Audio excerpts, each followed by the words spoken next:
ડેડિયાપાડાના આમ આદમી પાર્ટીના ધારાસભ્ય ચેતર વસાવાએ ભરૂચના ભાજપ સાંસદ મનસુખ વસાવાના ગામ જૂના રાજ સહિત આસપાસના ગામોને જોડતા રોડનું કામ તાત્કાલિક શરૂ કરવાની માંગ સાથે પદયાત્રા યોજી, જેને લઈને રાજકારણ ગરમાયું. રોડ મુદ્દે કરાયેલા આંદોલનને ભાજપમાં આંતરિક વિવાદ ઉભો થયો. પહેલા ચેતર વસાવા અને મનસુખ વસાવા વચ્ચે તૂતુ મહેમત હતી, પરંતુ હવે ચેતર વસાવાને લઈ ભાજપના સાંસદ અને નાંદોદના ધારાસભ્ય આમને સામને આવી ગયા.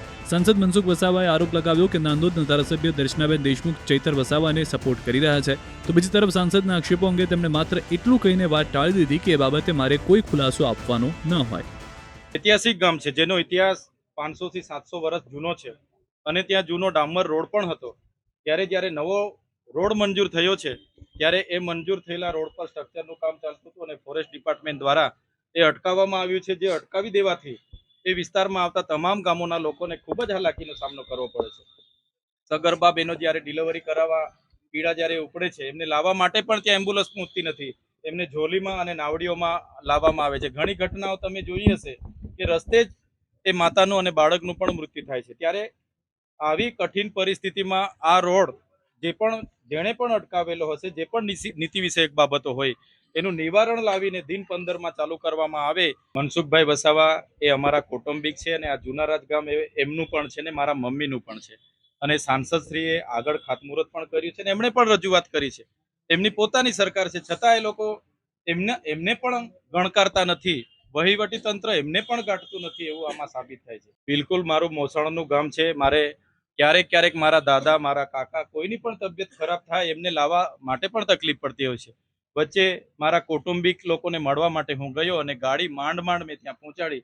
તે જ દિવસે મેં નક્કી કર્યું કે આપણે એક દિવસ તમે નક્કી કરો અને આપણે વહીવટી તંત્રને, જે જાગતું નથી, મૂળભૂત સુવિધા આપવા માટે જેમને રસ નથી, એવા લોકોને મળીએ અને આપણે આ કામ કરાવીએ. અને અમે 15 દિવસ એમને આપ્યા છે. ચૈતરભાઈને આખી બધી જ ખબર છે, એ ધારાસભ્ય છે ને ના ખબર હોય તે સરકારમાં પૂછવું જોઈએ.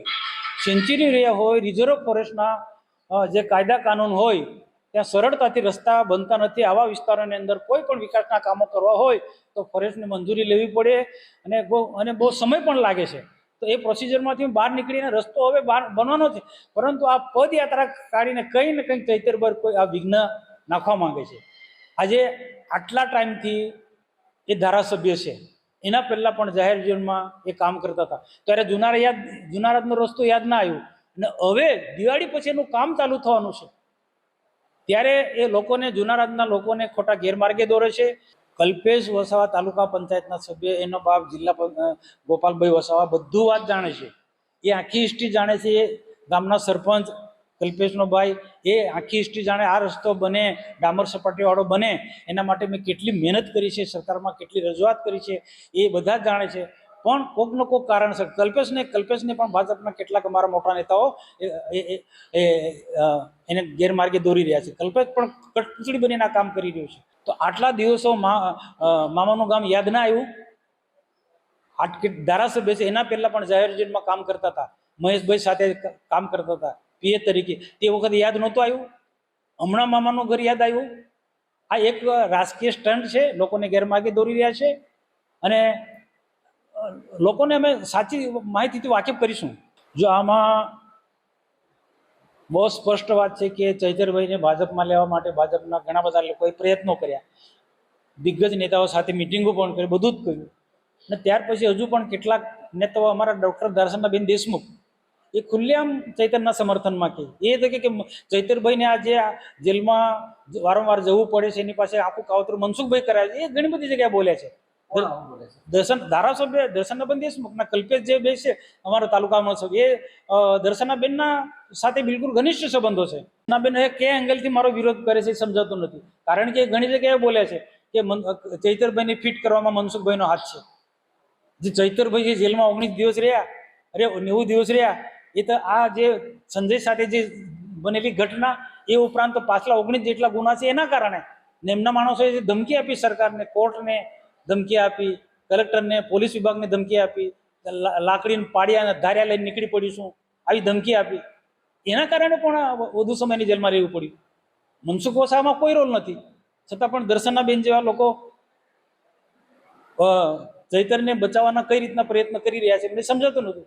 જેલમાંથી છૂટ્યા પછી મોવીજી સભા કરી, એમાં સ્પષ્ટ કીધું કે એક આઈપીએસ અધિકારી મને ફિટ કરવામાં બહુ તાકાત લગાડી અને ભાજપના કેટલાક નેતાઓએ સખત મહેનત કરી મને જેલમાં મૂકી રાખવા માટે, પરંતુ ભાજપના કેટલાક નેતાઓએ મને મદદ પણ કરી છે. હવે મેં આજે જિલ્લાના લોકોને, પાર્ટીના લોકોને કીધું કે ચૈતન્ય મદદ કરનાર જિલ્લાના કયા લોકો શોધો ભાઈ. મને તો ખબર છે દર્શનાબેન જેવા લોકો ચૈતન્ય મદદ કરી રહ્યા છે. જો દેખીતી વાત છે, મેં આજે કાર્યકર્તાને એ જ વાત કરી કે ચૈતરભાઈ ને ભાજપમાં આવવું હશે કે નહીં આવું એ સમય બતાવશે, જ્યારે આવું. પણ કેટલાક લોકોને ચૈતરભાઈ લોલીપોપ આપે છે. ચૈતરભાઈ કેટલાક લોકોને જે પહેલા જે ઉપર લઈ ગયા હતા ને, અમારા પ્રકાશભાઈ દેસાઈ અને રીતેશભાઈ ઘનશ્યામભાઈ પટેલ લઈ ગયા હતા, એ રીતના હવે દર્શનાબેન લાગ્યા છે કે ચૈતરભાઈ ભાજપમાં જોડી દઉં. એ ચૈતરભાઈ લોલીપોપ, ચૈતર ભાજપમાં ક્યારેય આવવાનું નથી, ઉલટું ભાજપને નુકસાન કરશે, એ આ લોકોએ સમજવાની જરૂર છે. બીજી બાજુ સંસદ એવું પણ કહ્યું છે કે દર્શનાબેન ચૈતર વસાવાને સપોર્ટ કરી રહ્યું છે. એ બાબતે આપનું શું કહેવું છે? એ બાબતનો મારે કોઈ ખુલાસો આપવાનો ન હોય.